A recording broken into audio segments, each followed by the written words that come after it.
Honestly, I'm pretty sad that I missed this in theaters. I really wanted to see this, but I didn't have the time to see it in theaters. It came out like on Halloween, which was well, it came out on streaming on Halloween, I should say. But either way, a couple days after Halloween, I did watch A Haunting in Venice.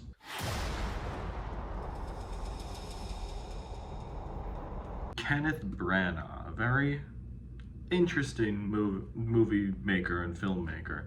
He just got off winning an Oscar for his last movie, Belfast, for script, and he's been making these adaptation of Hercule Poirot movies. The first two, Murder on the Orient Express and Death on the Nile. Death on the Nile, I don't remember being that good. I had seen it, I don't remember a bunch of it, and I remember thinking it was okay. I like Murder on the Orient Express more, just because I think that was just had a better story, and one of them doesn't have Gal Gadot, so I don't make the rules. But now we have the third movie in, I guess, what's a trilogy now? I didn't know if it was supposed to go this far. A Haunting in Venice, loosely based on a Halloween Party, and I had read a very cool story about Kenneth Branagh and his interaction with that book, and to my knowledge, this is one of the lesser liked Poirot novels. So he just took the location of Venice and Halloween, and to my knowledge, pretty much just made his own story out of it. So technically, this is a Poirot original, which is pretty funny. In this one, Poirot is now retired. He is pretty much living in exile, basically self-imposed, and he attends a séance reluctantly, and he's at this haunted palazzo.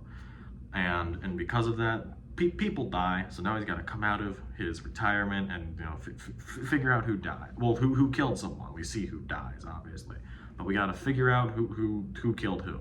These movies always have like ensemble casts. Of course, Kenneth Branagh plays Poirot. I do like him in the role. I think this is the most I like him in this as well. There's other names in here as well. Tina Fey is in this, Michelle Yeoh is in this, Jamie Dornan, and Kelly Reilly from Yellowstone is also in this. There are other people in here as well. The kid from Kenneth Branagh's movie Belfast is actually in this, and he does a pretty good job in it. I don't remember his name off the top of my head. I'm gonna put his name here. But I will say, I was pretty shocked at this movie and how incredible Branagh's directing is in this. At least for the other movies I had seen of his, including the two other Poirot movies he's done, as well as the first Thor movie. I know he's done other movies, I just haven't gotten a chance to check them out yet.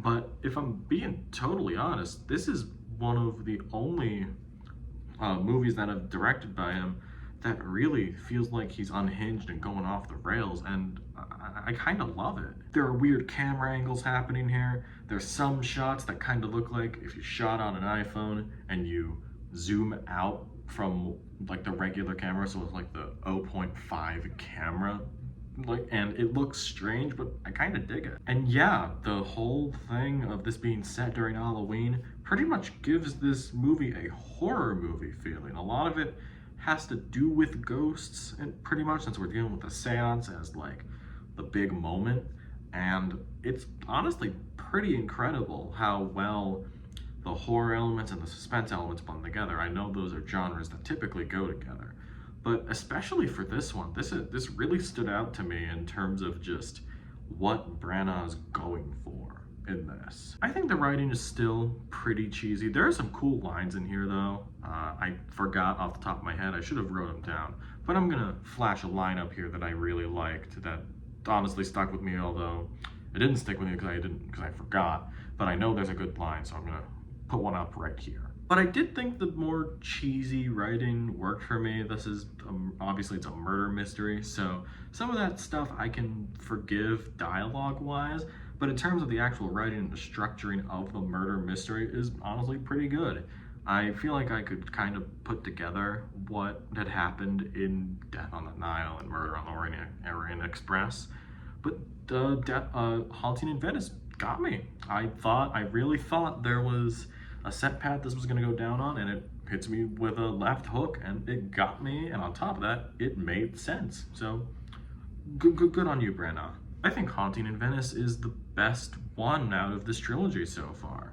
I don't know how many more are going to be left, but if they're going to let Branagh go wild with his style with this, especially with this, and just how singular this vision felt that I didn't really feel with Orient Express and Death on the Nile, I really think this helped the movie stand out to me among other horror movies that have come out this year. Haunting in Venice, I'm gonna give it an 8 out of 10. I really enjoyed it more. It's probably gonna be one of the bigger surprises of the year for me. The ridiculously detailed mustache that he has, I kind of love it. In one of the movies, he has like a face mask, like a sleep mask for his mustache.